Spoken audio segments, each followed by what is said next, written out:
오늘은 요한서신 말씀을 함께 나눕니다. 19번째 시간입니다. 자, 요한일서 4장 9절, 10절, 11절 말씀을 함께 나누겠습니다. 하나님의 사랑이 우리에게 이렇게 나타난 바 되었으니 하나님이 자기의 독생자를 세상에 보내심은 그로 말미암아 우리를 살리려 하심이라. 사랑은 여기 있으니 우리가 하나님을 사랑한 것이 아니요 하나님이 우리를 사랑하사 우리 죄를 속하기 위하여 화목 제물로 그 아들을 보내셨음이라. 사랑하는 자들아, 하나님이 이같이 우리를 사랑하셨은즉 우리도 서로 사랑하는 것이 마땅하도다. 아멘. 성경의 사랑은 실제입니다. 그저 말로만 하는 것이 아니라 실천했다는 말은 무슨 말입니까? 십자가에서 예수 그리스도께서 직접 그 사랑을 위해서 돌아가신 독생자 예수 그리스도가 죽었다는 말은 하나님 자신이 죽었다는 것을 의미합니다. 그렇게 사랑의 실제를 우리에게 보여주셨습니다. 여러분, 하나님의 사랑은 우리에게 어떻게 나타납니까? 예수님에게서 사랑의 실제가 나타났다고 성경은 말씀합니다. 9절에 하나님의 사랑이 우리에게 이렇게 나타난 바 되었으니 하나님이 자기의 독생자를 세상에 보내심은 그로 말미암아 우리를 살리려 하심이라. 이것이 바로 성경이 말하는 사랑의 실제입니다. 성경에서 말하는 사랑은요, 관념이 아닙니다. 이론이 아닙니다. 철학도 아닙니다. 실제입니다. 예수 그리스도께서 세상에 오셔서 골고다 언덕에서 피 흘려 죽음으로 그렇게 보여주는 것이 사랑입니다. 이것이 하나님의 사랑의 실제입니다. 이 사랑을 경험한 사람들은 이 사랑을 그대로 실천할 수밖에 없었습니다. 그래서 오래전 많은 선교사들이 한국 땅에 선교하러 떠났던 것입니다. 한번 생각을 해보십시오. 조선시대 때 그 암흑하고 미국이나 영국 사람들이 볼 때는 참 참담한 그곳에 남편이 선교하기 위해서 간다고 했을 때 그 부인이 얼마나 반대를 했을까요? 윌리엄 캐리는 최초의 인도 선교사였는데, 근데 불행하게도 그 부인이 정신병에 걸렸습니다. 감당이 안 된 것입니다. 내 남편이 또 나도 따라가야 한다니, 그 선교 사역 장소에 따라간다는 것이 도대체 감당이 안 돼서 정신병까지 걸려버렸습니다. 시티 스터드라는 사람은 영국의 큰 맨션에서 살고 있었던 아주 귀족 중의 귀족이었습니다. 근데 그 사람이 목회한다고 하면서 또 그 큰 집들을 버리고 작고 어두운 곳으로 그가 떠났던 것입니다. 여러분, 사랑의 충격을 받은 사람들은 현실을 초월합니다. 이성을 초월합니다. 허드슨 테일러는 중국 선교를 위해서 그의 인생을 바쳤던 사람입니다. 여러분, 마더 테레사를 아실 것입니다. 모든 것을 다 버리고 그들은 재산뿐 아니라 목숨까지 다 버릴 수 있을 정도로 그렇게 헌신하며 선교 사명을 감당했던 것입니다. 하나님의 사랑을 증거했던 것이죠. 그뿐만 아닙니다. 이름도 없이 빛도 없이 주의 사랑을 실천한 사람들이 우리 주위에도 참 많이 있습니다. 고아원을 한다든지 또 여러 가지 자선 단체를 한다든지 그런 사람들이 수도 없이 많이 있습니다. 오늘날 교회가 진짜인가 가짜인가는, 우리 교회가 진짜인가 가짜인가는 뭘로 알 수 있습니까? 건물이 아니고요, 숫자도 아닙니다. 또 헌금도 아닙니다. 성도들이 사랑하는가 안 하는가로, 성도들이 곳곳에서 대가 없는 사랑의 실천을 하는가 안 하는가에 이 교회의 모습이 있습니다. 어떻습니까? 여러분들이 섬기는 교회에는 사랑의 실천이 있습니까? 만약에 발레어 교회가 사랑의 실천을 하는 사람이 한 사람도 없다면 이것은 다 회칠한 무덤에 불과할 것입니다. 제 설교는 거짓의 설교에 불과한 것입니다. 여러분, 예수 믿는다는 건 뭡니까? 할렐루야 하고 아멘 잘하면 답니까? 그렇지 않습니다. 사랑의 실천이 있는 겁니다. 이것이 예수 믿는 것입니다.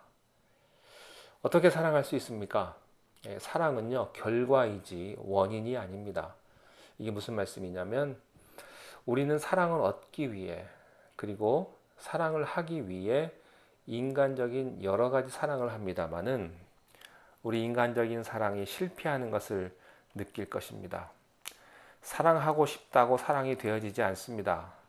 사랑을 명령 내린다고 사랑이 되어지지 않습니다. 그저 그냥 입술을 꽉 깨물고 사랑한다고 결심한다고 해서 여러분 사랑이 됩니까? 안 됩니다. 그럼 사랑은 무엇입니까? 사랑은 결과입니다. 결과.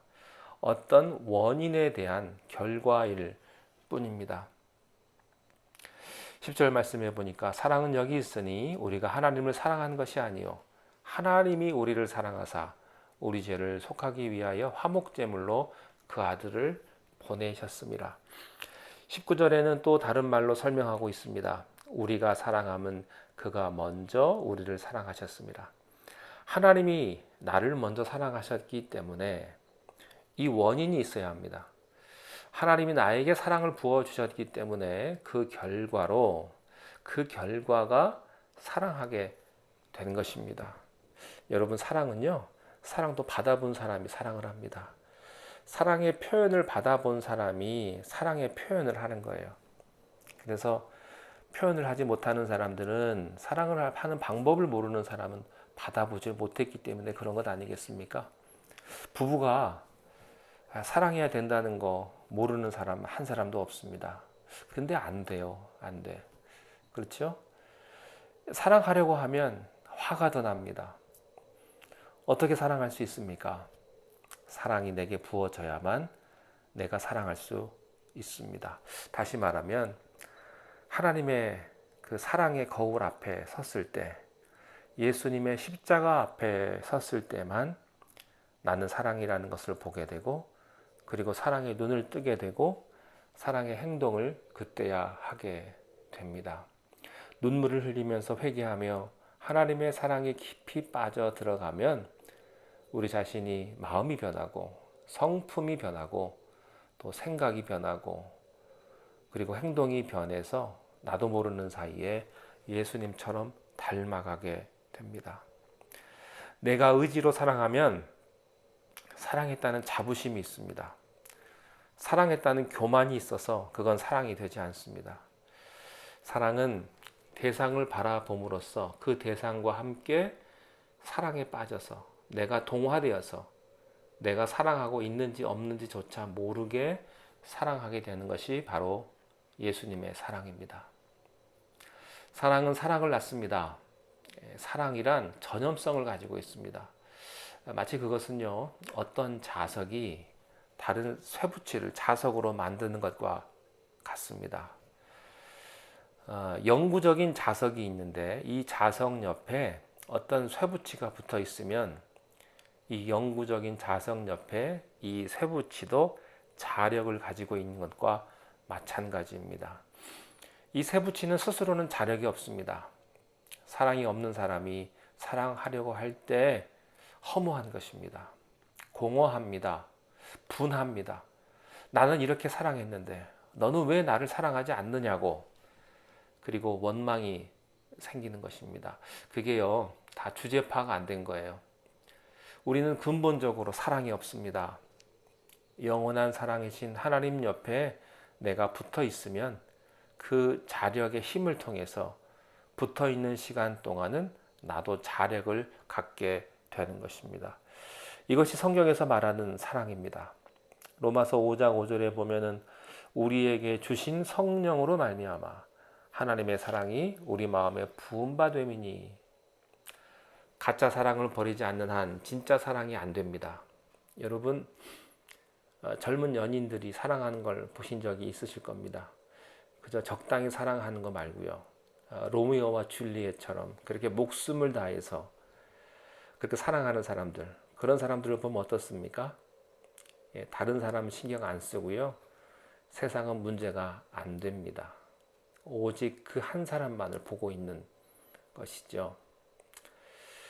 우리가 마찬가지로 하나님을 집중해서 보고 있으면 그 사랑에 험박 적습니다.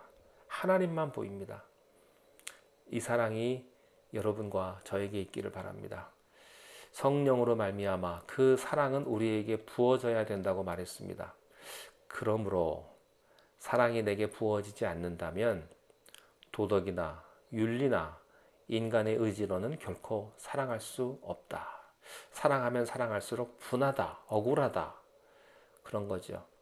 그러나 하나님의 사랑이 내게 부어지기만 하면 나는 마치 미친 사람처럼, 이성을 초월한 사람처럼 조건과 여건을 묻지 않고 죽든지 살든지 여건을 생각하지 않고 그 사람은 행동을 하는 것입니다.